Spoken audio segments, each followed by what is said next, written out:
Oh, perfect. First of all, thank you for having me here. My name is Mirna Ordóñez.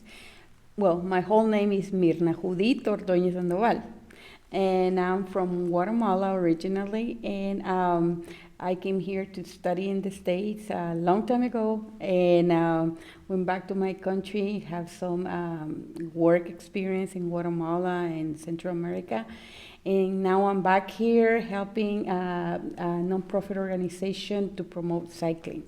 So that's a little bit of what I do, but I have a lot of knowledge about education and diversity and equity as well, since I worked before for the University of Arkansas for that. To address your question, first of all, how school is different from Guatemala or Latin America to the United States. It's different because education in Latin America is seen like a privilege. Here in the States, it's seen like a right, and it's a right, and we recognize that it's a right. But not many people have access to education in our countries. So that's a big difference. And another difference as well is that the schools here are better equipped. They have better facilities, they're better equipment to teach the students, computers. In our countries, we are lucky if we have a building in order to have all the students right there. So having those notions in mind, it's important to realize that when students come over here to study, it's a big cultural shock. Especially, not only they are starting in a new school, in a new facility, they have to learn new culture, new language. They also have to learn a new system of education. Because education in my country is totally different than here. First, because in Guatemala, most of the students speak Spanish. We have bilingual schools, for example, for students that speak Mayan languages, but mainly the main language of instruction is Spanish. So here they come and they speak Spanish with their classmate, but the main instruction it's in English. So that's a big difference. And many students come, with different levels of Spanish. Kids would be, like came here to the States when they were 3 years old, 4 years old. They haven't even developed their Spanish languages really well, and they have to learn totally a new language. Other kids would be older, they would come from 10 years old, they have better grasp of Spanish or how to read it and write it. So it's important to address that in order that teachers here understand, how to make classes that everybody is going to, for different levels, of understanding of the language as well.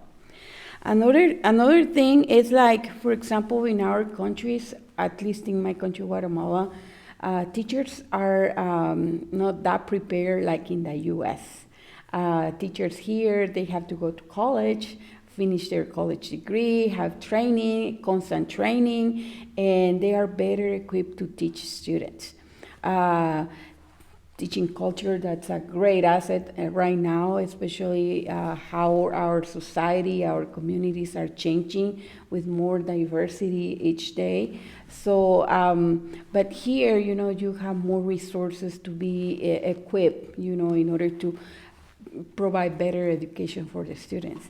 In Latin America, usually you go to high school and you can choose the track of education, go for 3-4 years to school, and then you graduate from high school and you are ready to go and teach.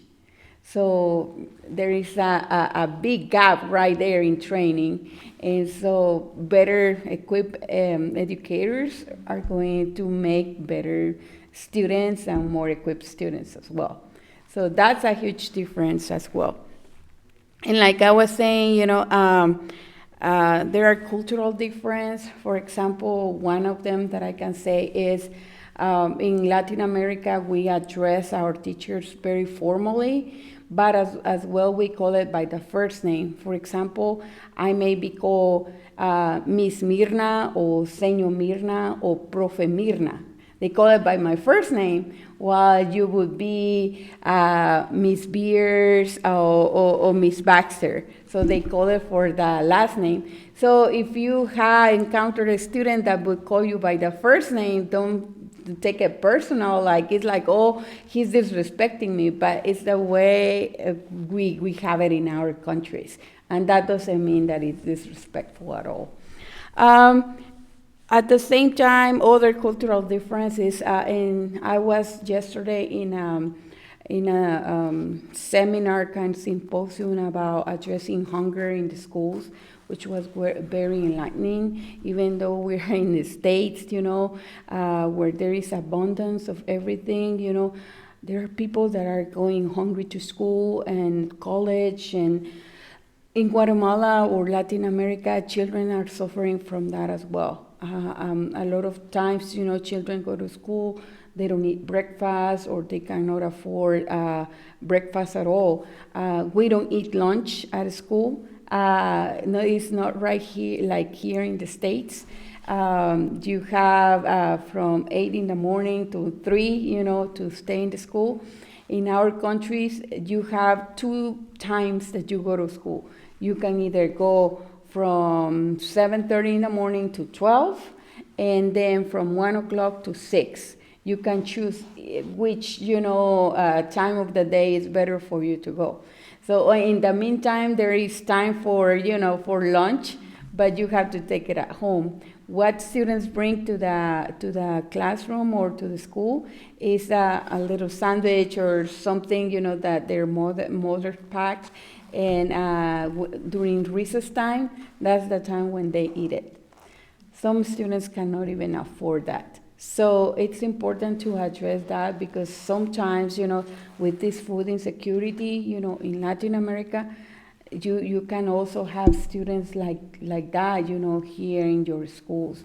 And it's important to realize that, because students that don't eat well, don't think well, don't study well, don't relate well to each other.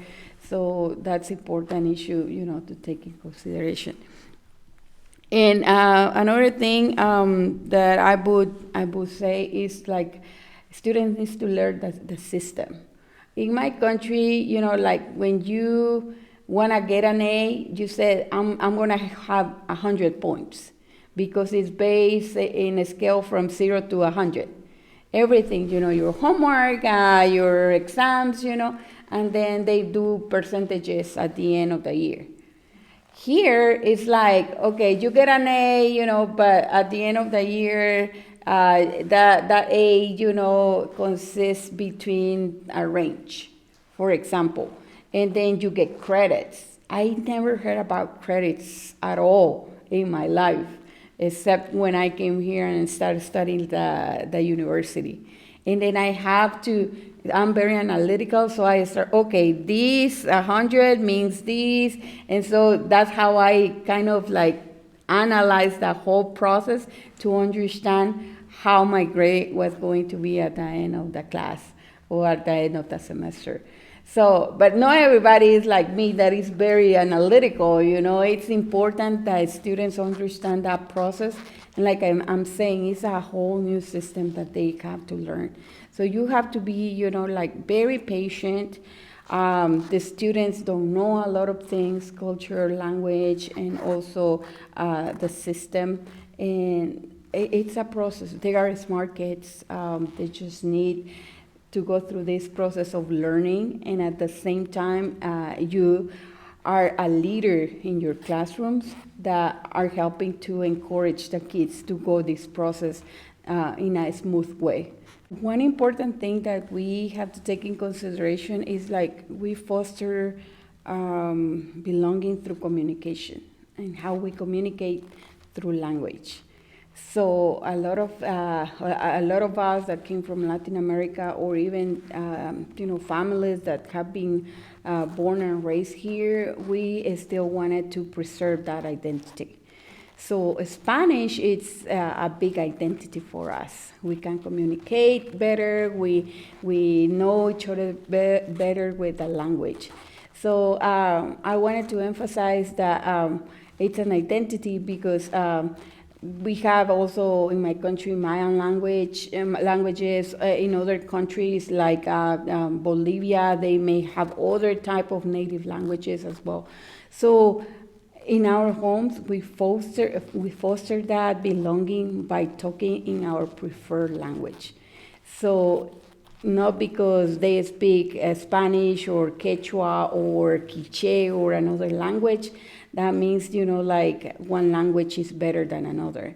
Because that's, emphasizing differences, making something better than other.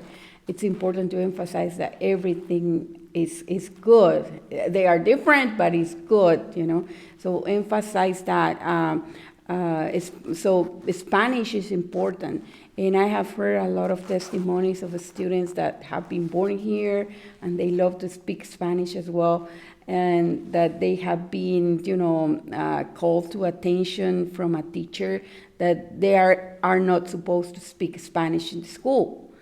So we have to realize it depends on context. For example, if you are in a class and then the student all of a sudden start disrupting the class speaking Spanish, then you would kindly say, could you tell me that in English? And so, or for example, they are in the hall and they are speaking Spanish between each other. That's okay, they can do it, because that's the language that they also understand each other better. So don't discourage them to speak their language, because once you discourage that, they will tend to use it less and less and less. And so you don't want to make sure that they don't lose that part of them, that identity.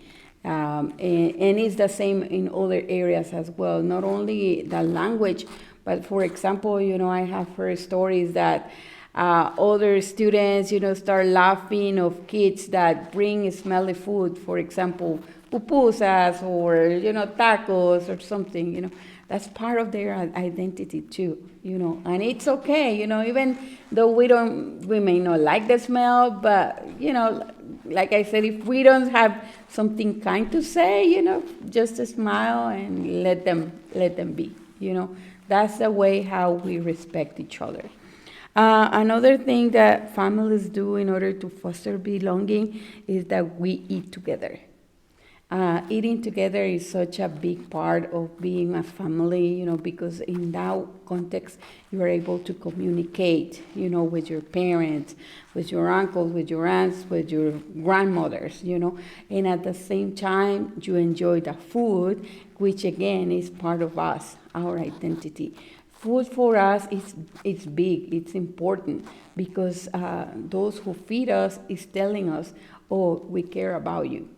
So sharing that food, and taking in consideration that in Latin America, a lot of people don't have food even, Sometimes you go to visit, a family member that don't have that much money to buy food, but they offer you the best that they have. And it's not okay to reject what they are offering, because they are offering the best they can give you. So again, eating together, it's a way to communicate and foster that belonging among the families. We celebrate together. We like dancing, we like music.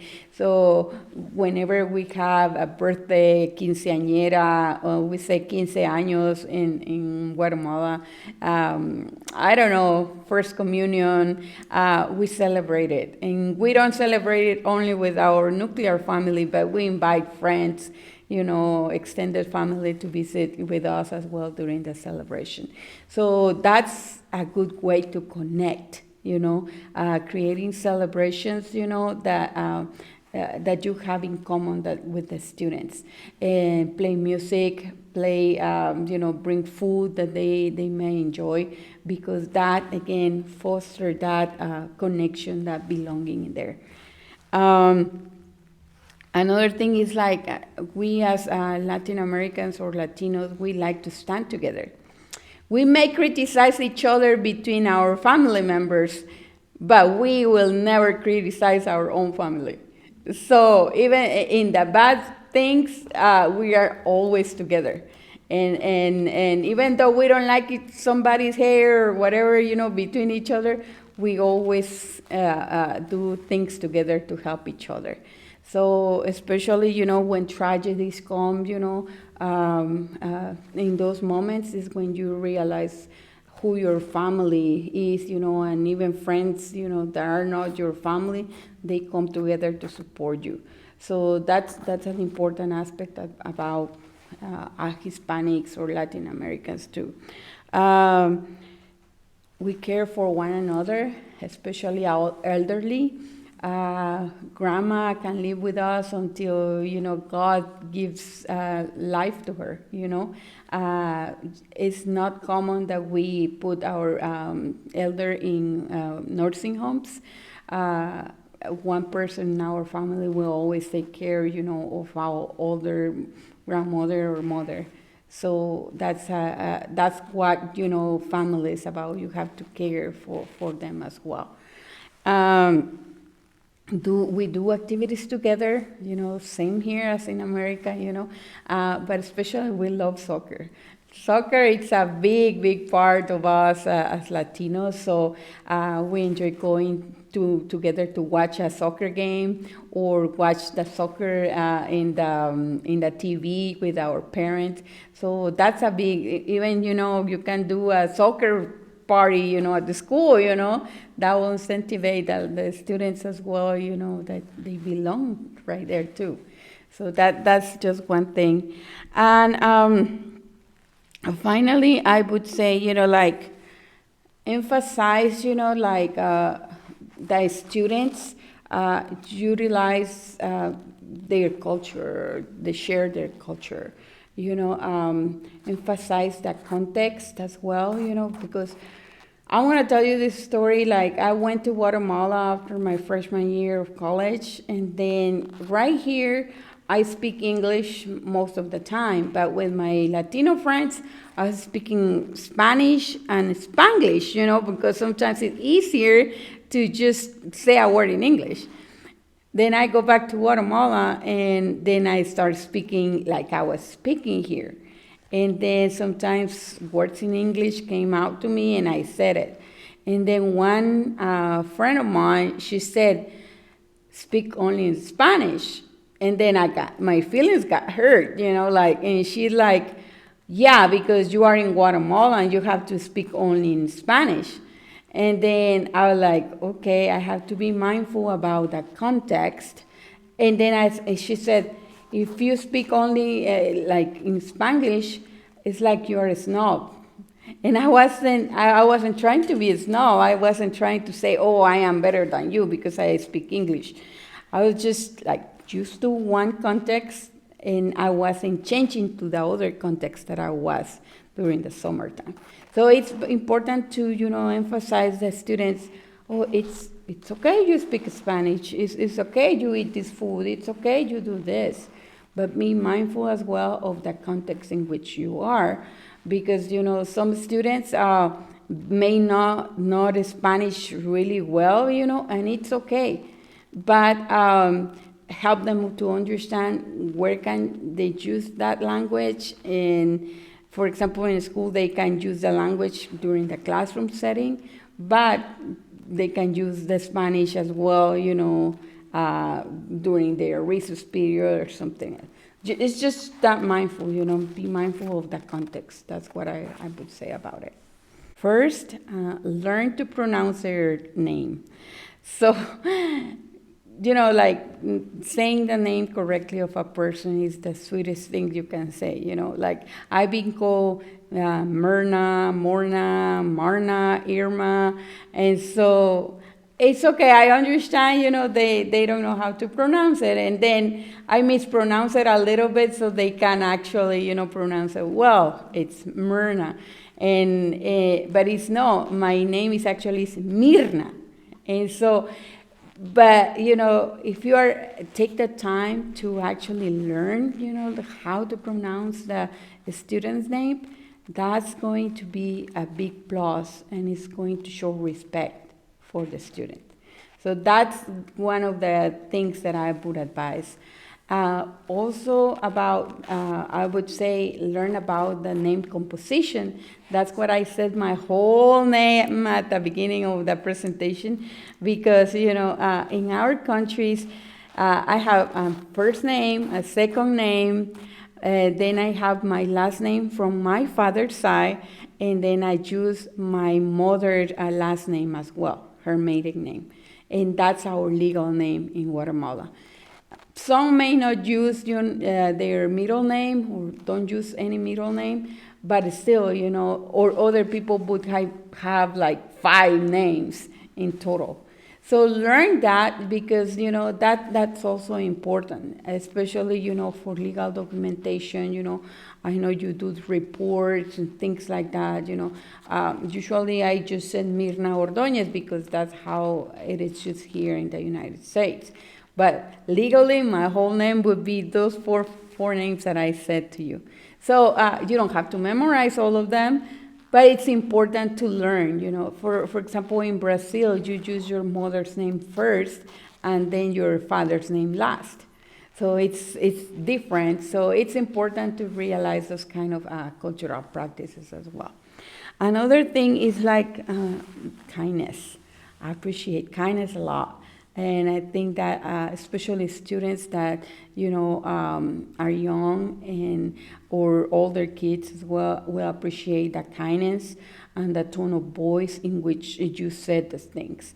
I'm big, advocate that you don't have to yell, you don't have to, scream, you don't have to say I'm the authority here in order to talk with authority. And also you can rebuke somebody being kind as well, because that's also important, saying, what is wrong, but also being kind and showing the student that you are saying this in order that he or she can, improve in her classes. So that's important, that tone in which you say things and the kindness, how you say it, how you address it. That's such a big encouragement for the students to perform really well. So that's my experience as a teacher as well. Another thing, it's important to respect students for who they are and who they are as people, I always say, first you have to understand that they are valuable because they are people. And that's the intrinsic value that everybody of us have. So when you help the student, to realize that, is how you empower, and it doesn't matter their background. This is a universal thing. You value the people because they are human beings. And you have to keep that in mind. If you don't know any cultural difference, that's okay, But that doesn't mean, sometimes, I have heard teachers, that because they are scared of the differences, they may, talk down to the student or diminish the value of the culture of the other students just because they don't know, or they feel threatened by the difference. So it's important to not know, but at the same time help yourself, about learning about them. And you will gain their respect, and you will respect yourself as well, learning more about, the difference too. Another thing, I would say, be an encourager. These kids, that don't know English well, they have a big learning curve to learn actually. So keep encouraging them. I remember a friend of mine, that I keep making mistakes pronouncing, that word literature. I still have trouble with that. I'm like, literatura? I couldn't do it. And she, literature. And I'm like, literature. So I keep repeating until kind of got it, because I don't think I got it completely. But she didn't say, oh, you are dumb because you cannot pronounce it, which a lot of times in our culture, we are shamed for not getting things, understanding things quickly. And so we have to break that pattern as well, Tell the student, just keep repeating until you got it right. Encourage the students, in the areas that they have still learning gaps, and eventually they will learn about it, and do it about it. Because he will feel, if I do it better, I'm going to make my teacher proud, I'm going to be proud of myself. So encourage them, in that aspect. Also, I would say help them to read and write in Spanish. According to research, if you help students to read and learn or develop their art language skills, which is reading and writing, they are going to perform better and learn better in English as well. So helping, encouraging them, to read better and write in English and Spanish, that will help them to perform better in the other language. And it's going to be easier for them. Because, for example, if I said, oh, we have a quinceañera, and you would say, what's quinceañera? And then I would say, oh, it's when the lady gets, their 15 years and she can marry or be out in society. And then you would translate that cultural understanding like, oh, we have this like a sweet 16.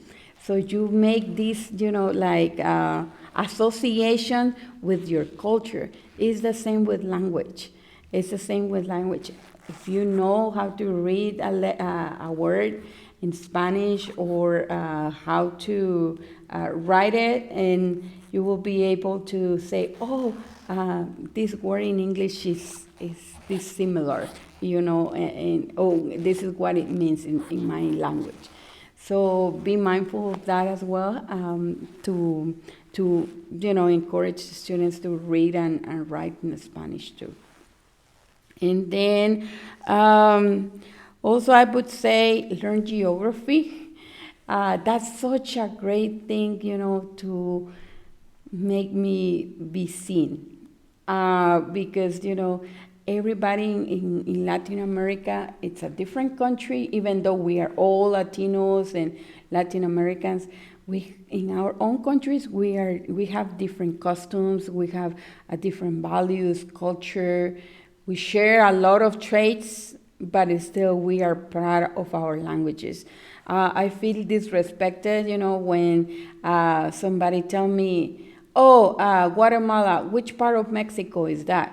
Nothing wrong with Mexico, but Mexico is another country. I am another country too. And it's the same with Costa Ricans, with Salvadorians, with Venezuelans. Everybody have their own country pride.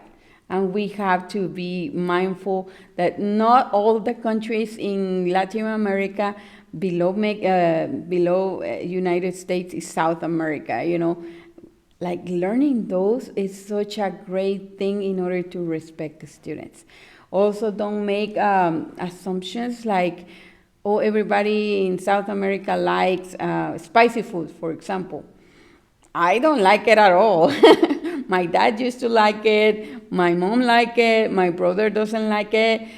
People in other countries doesn't like it. So don't make us these kind of assumptions, and at the same time learn a little bit of the background of their students so that you understand better, what their culture is like, where their country is located, where, what traditions they have.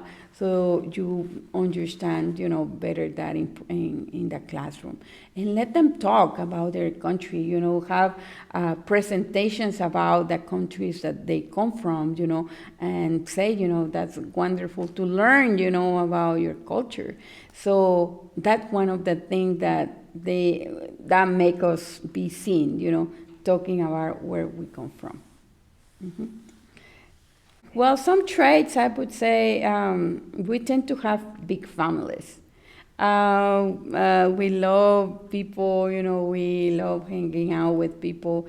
So we have that tendency, to have big families and share during celebrations. We also, another trait is we are very loud.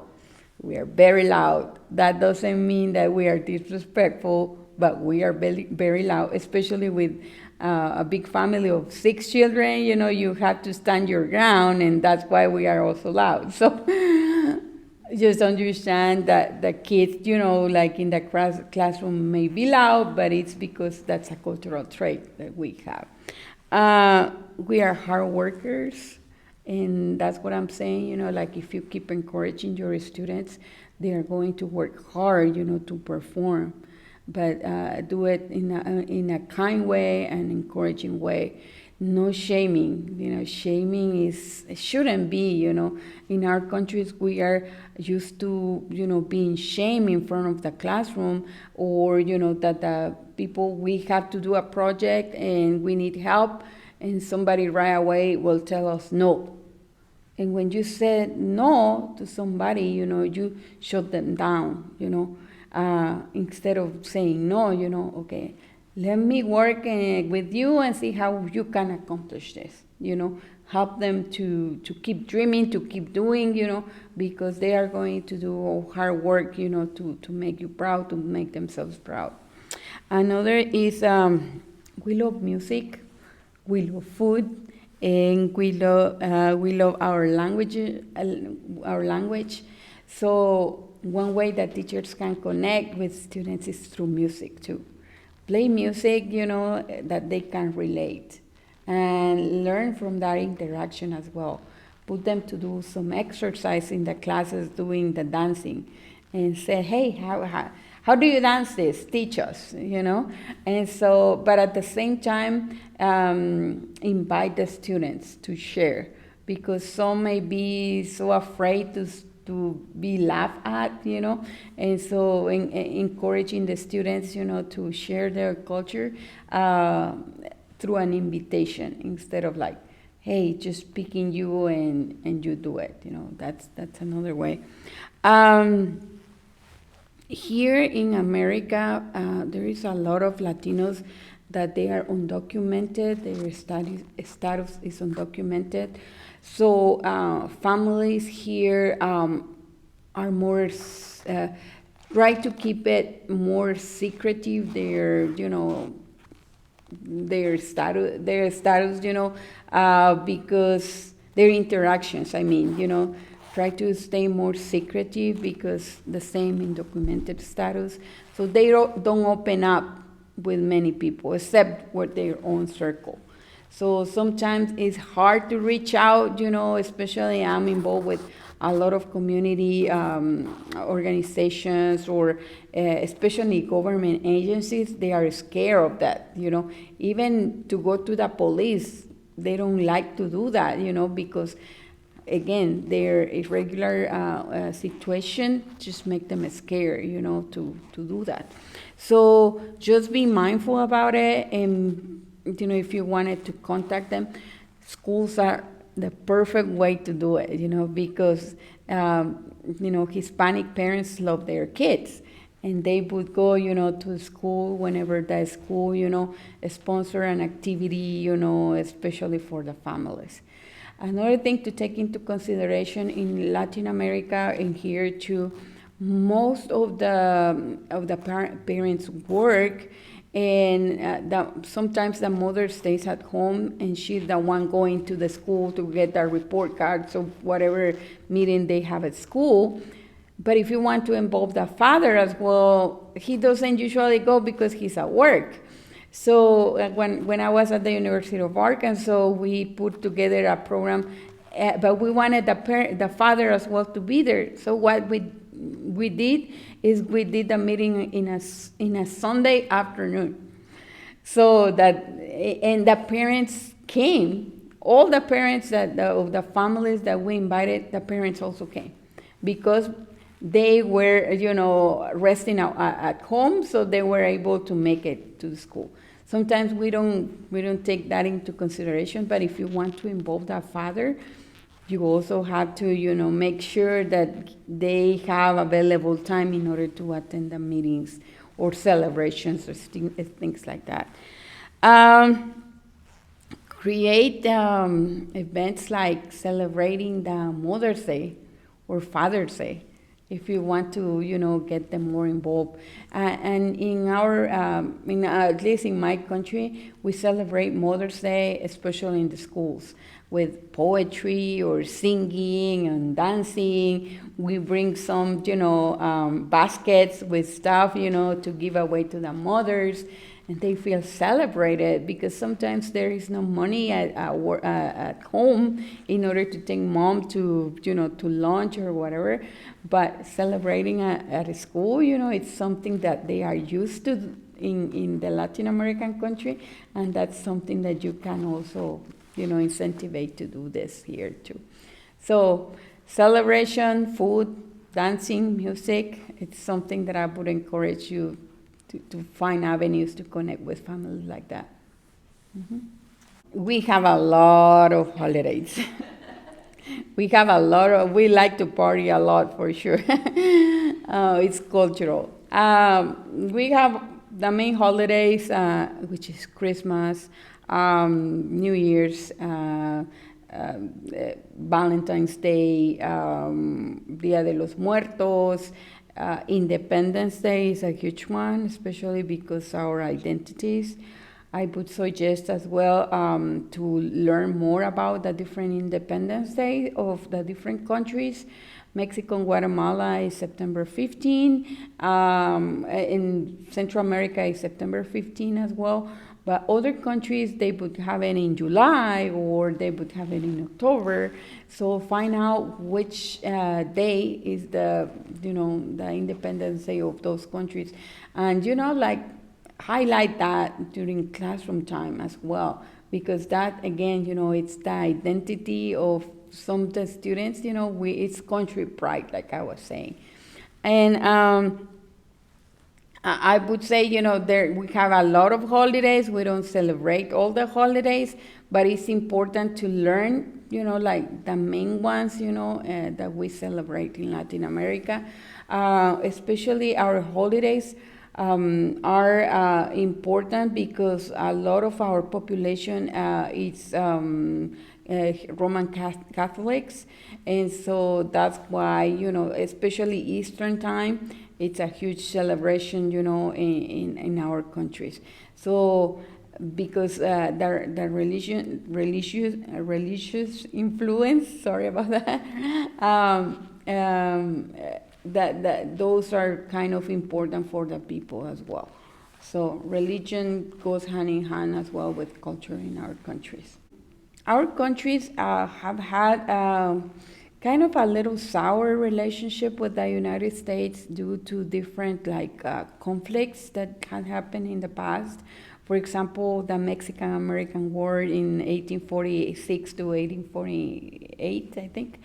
And so when, the United States took a big part of what was Mexico before, not everybody in Mexico remembers that, but maybe some people would say, oh, California used to be Mexico as well, So things like that help to better understand why some people would love the States and another would still have, grudges or remember this kind of, or have bad attitudes against the American culture.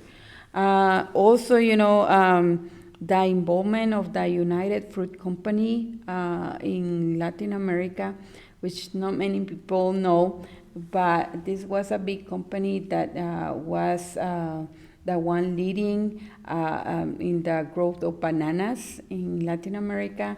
And there are a lot of testimonies that it was really a bad, situation for the workers.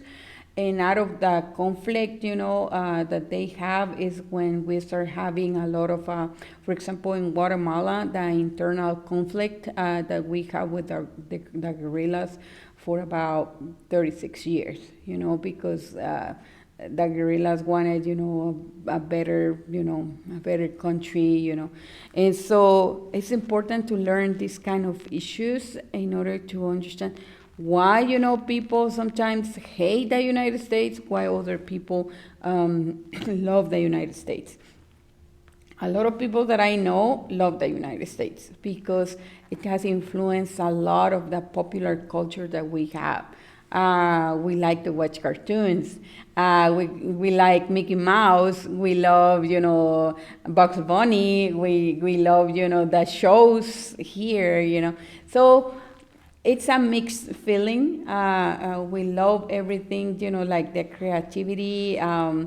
We love the products as well that the American people have, So like the brands, at least I love a lot of the values that you hold here, the values of equality, the value of freedom. Sometimes we are not able to have those in our countries. We are silenced, to talk. But here, you honor that freedom of expression that you have. So for me, at least, it was as easy to adjust to the American culture because I have, that the same values, a lot of the same values that you have. But not many people is like this. Some people, still remember those conflicts. These people still, are influenced by negative news in the media. And so for teachers, it's important where this bad attitude come from. Oh, it's good to understand, what happened between the states in the past, and to this kid or their parents are influenced still by the knowledge of the past here. Oh, there is so many things you can do, but I would say,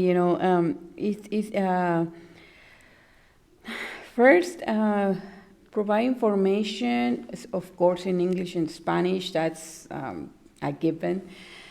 But also understand that many of the parents that come from Latin America or they have been raised here, they come from, they may not have been really well educated and their literacy is very limited. So sometimes they don't know to English because they don't know very well Spanish. So if you can develop programs in order to engage more the mothers or parents, to learn better Spanish or have literacy in Spanish, and so they will be able to learn better English and then help the kids as well at school whenever they need it. That's something that I have experienced. It works.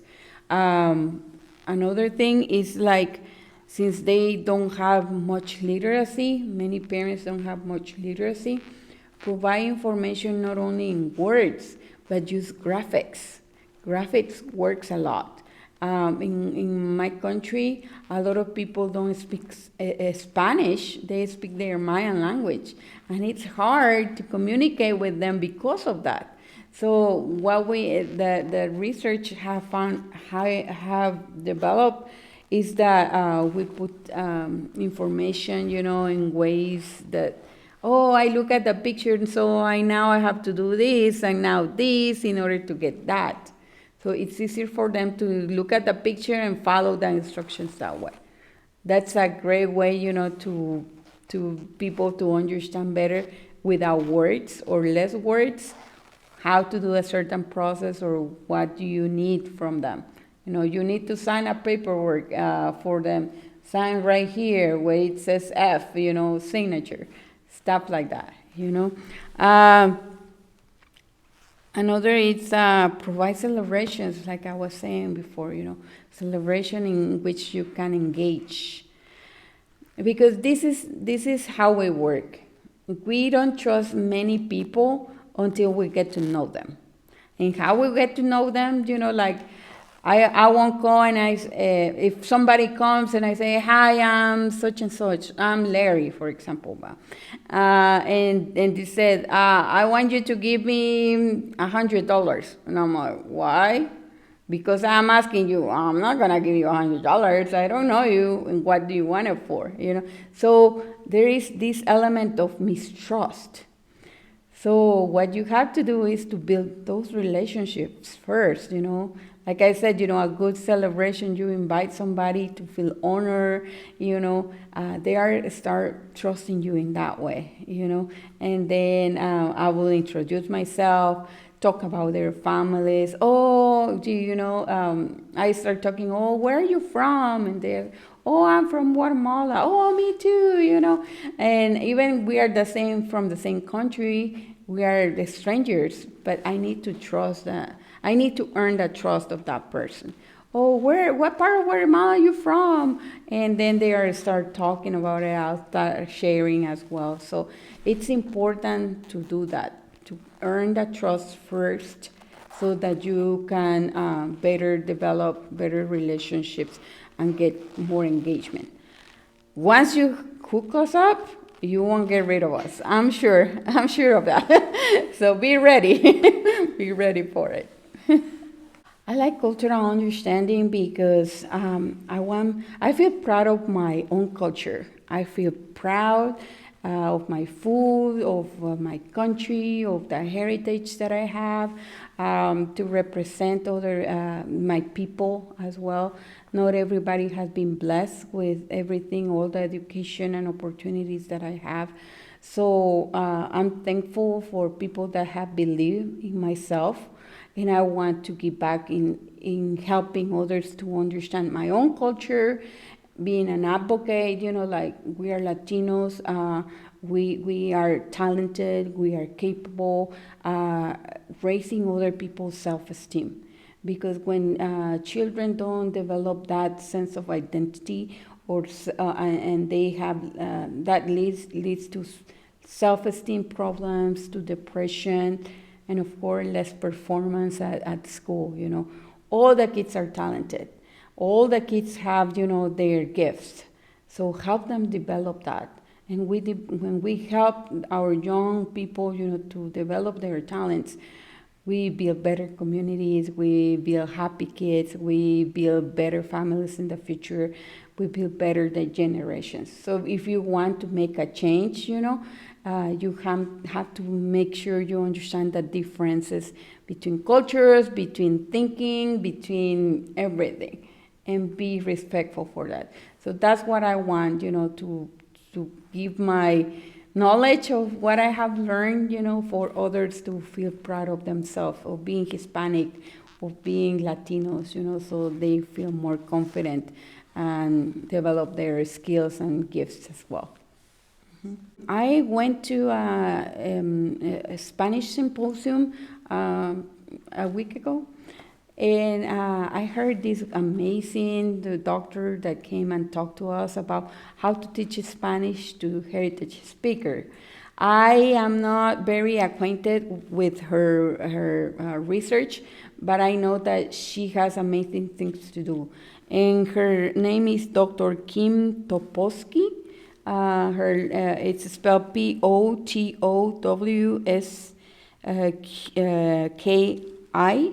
and she's a professor of linguistics at the University of Illinois. So you want to check, her research, because for what I heard and what I saw during the symposium, it's such an amazing thing that she is doing in order to show, the differences between the Latino students that are in the classroom.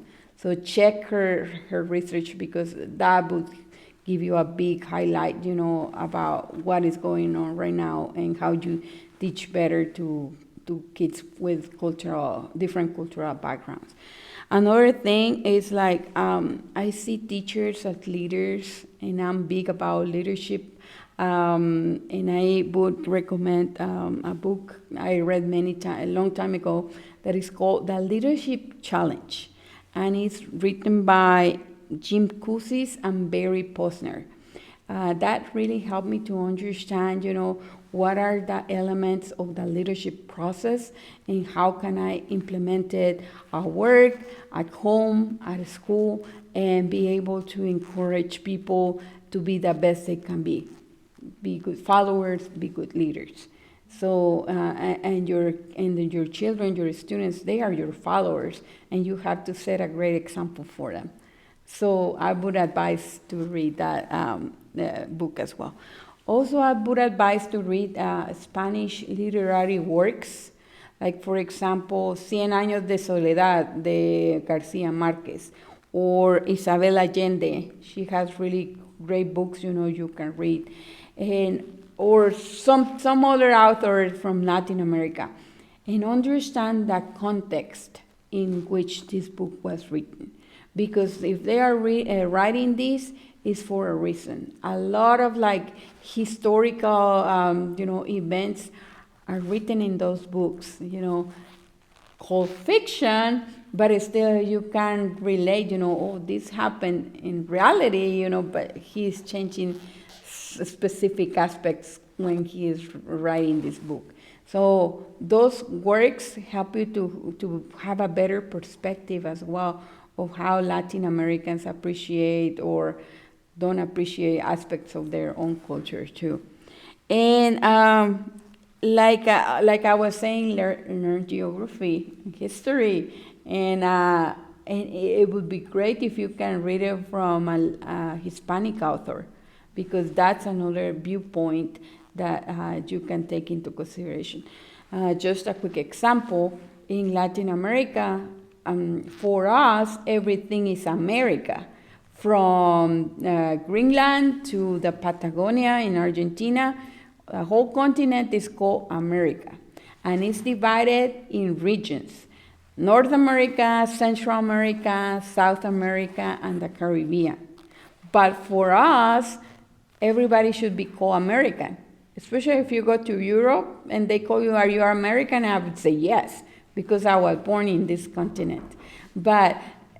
And then that's the Latin American perspective. But here in the States is different. You teach that North America it's a continent and South America it's a continent. So things like that. I'm not saying it's wrong. It's just a different perspective, and it's important to understand that as well. When I just came to the United States, everything was new to me. But I have always this feeling of helping the community. So at the university where I was studying, they have this blood drive or blood donation drive or something like that it's called. Anyhow, I was like, oh, I should give blood, I had 2-3 months of being here. I was a freshman in college. And then I was like, what should I do to, give blood? And then the lady, that was there, she told me, oh, okay, so where are you from? And I'm like, I'm from Guatemala. And she said, how long have you been here in the States? And I said, well, 3 months. I'm like, no, we don't want your blood. And I was like, what? She didn't explain to me that I had to have certain period of time in order, to wait in order to donate blood. So she just rejected me. And I was like, okay. I feel so downgraded. And I said, since that time, I never offered, to give blood again at all. So she totally shut me down, and I don't want to know anything about giving blood.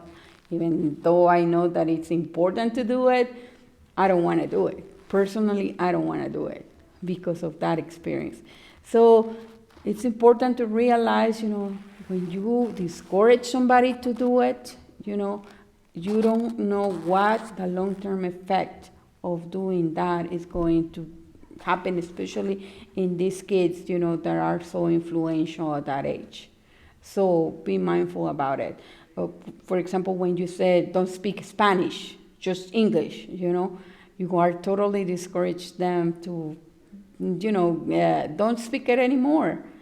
So say it's okay, speak. It's part of your culture, your identity. So, and tell them the context in which it's important to develop the skills as well. The other short story is I was in the soccer game at the university.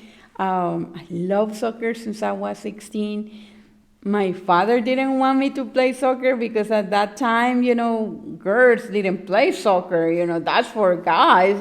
Girls don't do that.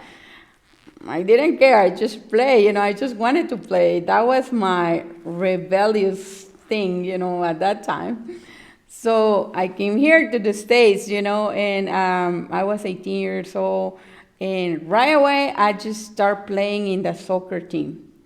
The older girls, they were American. They were so tall. They were nice, to play. They have so many skills.